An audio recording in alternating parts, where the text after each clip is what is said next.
құрметті қонақтар, ұстаздар және оқушылар, бүгінгі спорт бақытқа бастар жол атты кездесу кешімізге қош келдіңіздер.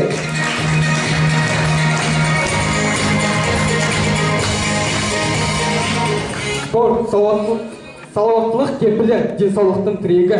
Әдетте кез келген адам спортпен шұғылдана білуі мүмкін. Бірақ шын спортшы болу екі талай. Өйткені ол спорт өнерінде қайтпас қайсар мінез бен күш-жігерді үйлестіре берген кісі ғана ұтатын өмір шындығы. Қызмет қылса халқына игі атын қалар артында деп қазақтың кемеңгер ақыны Сәбит Дөнентаев айтқандай, біз бүгін қонаққа осы мектебіміздің түлеп шыққан спортшы ағаларымызды ортаға шақырып отырмыз.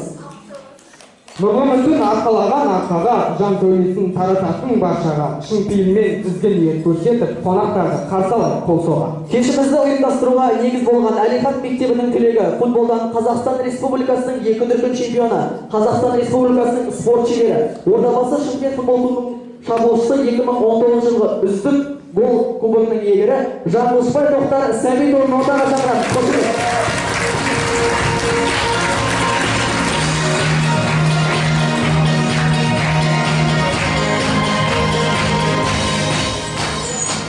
Қарағанды қаласының Тұлпар мини-футбол командасының ойыншылары, біздің мектептің түлектері Мейрамбекұлы Темірлан және Манабаев Еркінбайды зор құрмет, зор қошеметпен ортаға шақырамыз.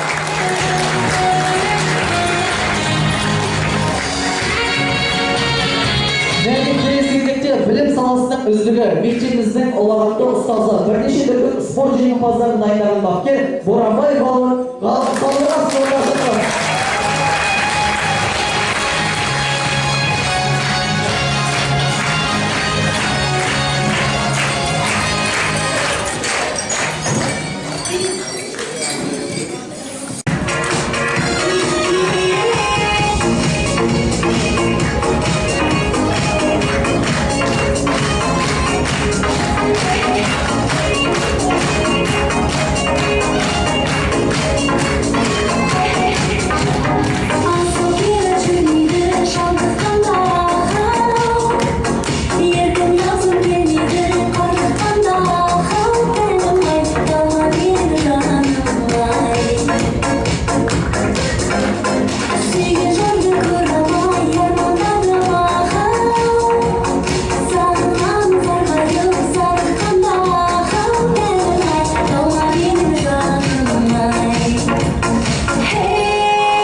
оларға бүгін сый құрметтеп келесі кезекте мектебіміздің футболшылар тобы 2003-2004 жылы туылған жасөспірімдер екі дүркін облыс чемпиондары республикалық турнирдің қатысушыларын ортаға шақырайық.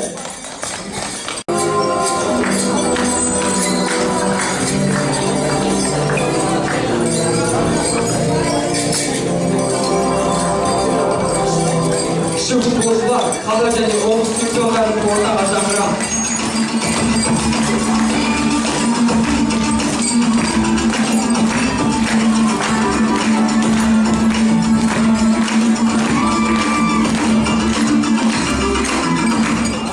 Волейболшылар тобы 2004-2005 жылға қала облыс чемпиондарын ортаға шақырамыз.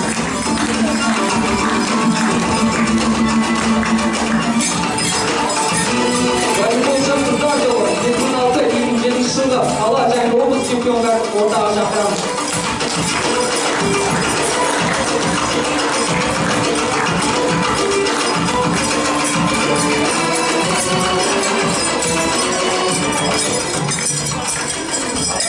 Алайда келесі кезекте мектеп оқушыларының сұрақтарына кезек берейік.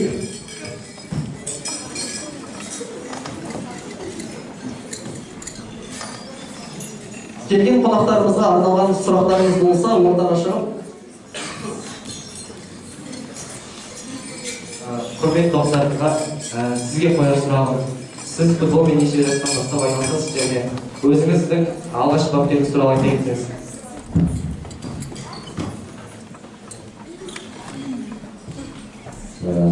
Саламатсыздар ма, құрметті оқушылар, ұстаздар. Мен бүгін сізге шақырып жатқандарыңызға үлкен рахметімді айтамын. Өте қуаныштымын және сіздің сұрағыңызға келген болсақ, мен осы мектепте ең классында 2-ші сыныпта осы мектепте футболмен айналысуды бастадым. Ғалым мұғалімдерімізбен. Содан кейін футболды жақсы көргендіктен Шахтер командасына уже профессионалды футболмен 10 жасымда сол футболға барып айналысуды бастадым. Және бірінші тренерім Шахтерда Асылбаев Александр Мауленович деген кісі болған. Ол кісі мен көп күшін салды және мен беделді футболшы болуыма көп үлесін қосты деп айта аламын.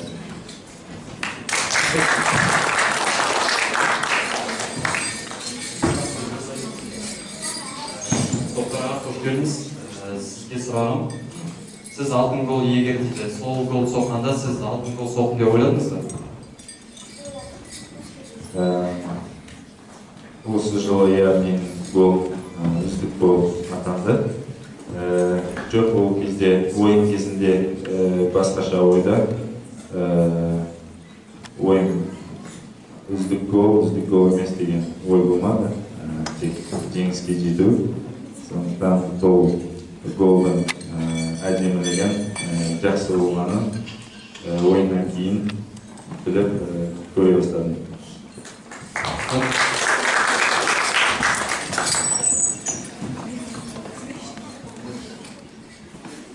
Құрметті Манабек Егінбай, сізге Шаңғышбаев тоқтар Сәбит орнына екі сол туралы айта кетсеңіз. Манабек Егінбай, сіз Шаңғышбаев тоқтар Сәбит орнына екі сол туралы айта кетсеңіз. Сіздеріңіздің облысы келіп сыйлап шақырғандарыңызға көп рахмет. Қорағамызға енді еліктеуге болады ғой, айта кетсек. Бірақ мен өзімнің футзалдан ғана өзім көре аламын. Көп футболды мен өзім алға қоймаймын. Тек қана өзім футзалды болсын. Алға екіге Және тағы бір сұрақпен құрметті достар аға. Жалпы футболдан Қазақстан Республикасының екі дүркін чемпионы, Қазақстан Республикасының спорт шебері осыншама атақты арқалап жүрген сізге ауыр емес пе? Әрине ауыр емес. Бұл атақтардың бәрі еңбектің арқасы барлығы өзінің шын еңбегімен бәріне жетсең, оның бәрі ешқандай қиын болмайды және өзіңе жақсы болады.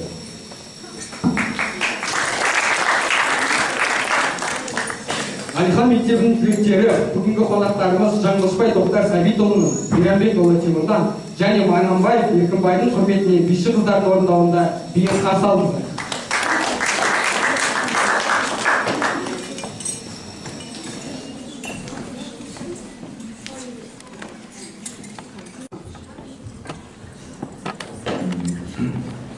Алдағы жоспар 10 қаңтар күні оқу жаттығу жиындары басталады. Командамен сол оқу жаттығу жиынына дайындалу. Ал жастарға кеңесім болса, сабақты жақсы оқыңыздар, мұғалімдеріңізді тыңдаңыздар, көп еңбек етіңіздер.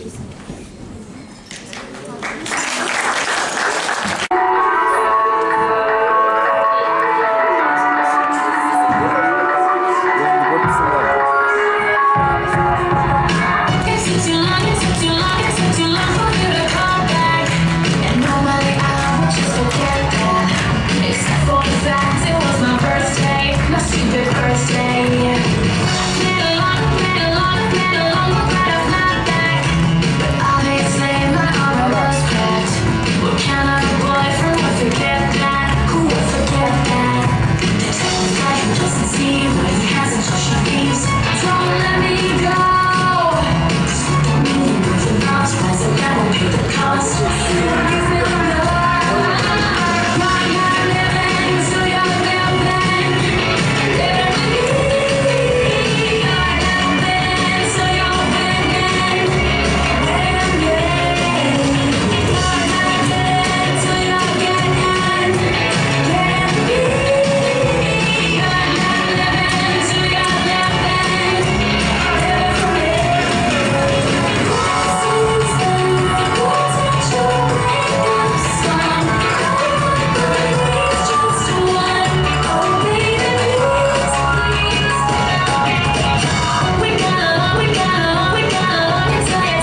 Рахмет. Жоқ, мен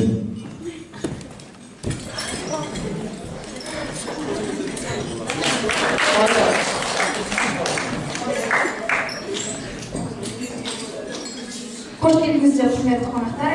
Екеумізге де қатысты сұрақ.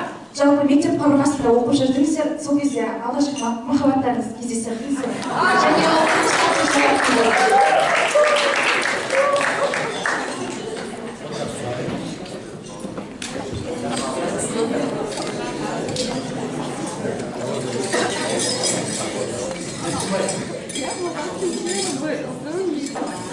енді кездестірдік. Бірақ ондай керемет жауаптылықты астырған жоқ. Бала махаббат дейді ғой, сондай болды. Қош келдіңіз. Тағы да сұрақ қойыңыз бар. әрине мектепте бала кезде ұнату деген болды. Ең алғашқы махаббатым мектептегі. Менің сыныптасым болатын Диана деген қыз.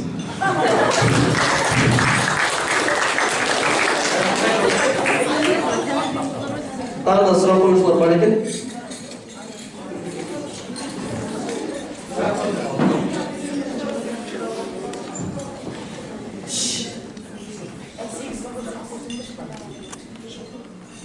сіз осындай шәкірттерді мықты кейбір маңдай әлі сахнада болса міне алдымызда әлде шығады деп ойлаймын. Сізді түсіріп алайын ба? Түсіріп алайын ба? Өзіне сәттілік жақсы болды. Сұрақ қойған қыздың ол. Көрейік. Дендерің сау болсын.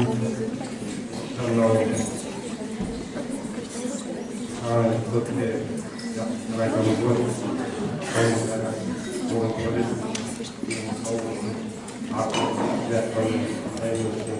Тағы сұрақ қойсын.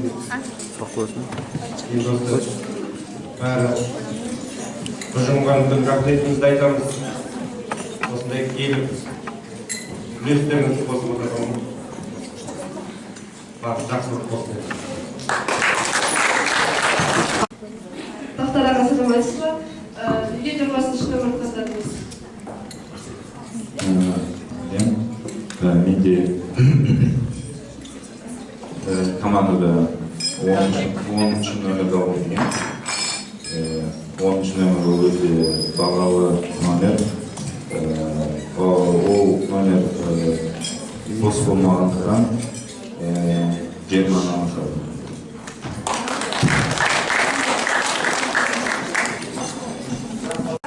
Шағырт ұстаздар болса деген, мектеп қабырғасында оқып жүрген өздеріңізге ұнаған ұстаздарыңыз болса, айтыңыздар. Менің өзіме көп ұнайды. Ең бірінші мен есімде қалатын ол Жаманова Гүлнар мұғалім. Мені бірінші сыныптан 8-ші сыныпқа дейін алып келген. Сол мұғалім есімде. Екінші мені 10-ші, 11-ші сыныпта осы мектептен бітіріп шығарған наш мұғалім.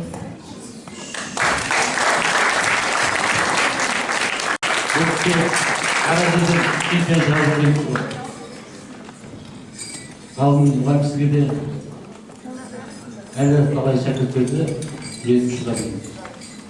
Енді мына кісі келгендерге арнайы сізге бақыңыздар.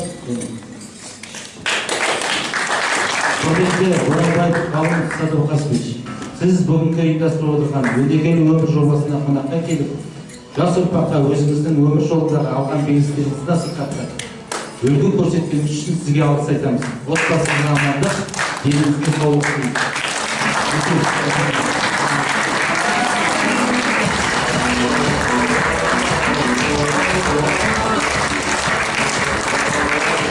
Құрметті Жаңылысбай Тоқтар Сәбитұлы, сізді бүгінгі ұйымдастырылып отырған өнегелі өмір жобасына қонаққа келіп, жастарға тәрбиелік мәні бір әңгіме айтқаныңыз үшін сізге де алғыс білдіреміз. Сізге зор денсаулық,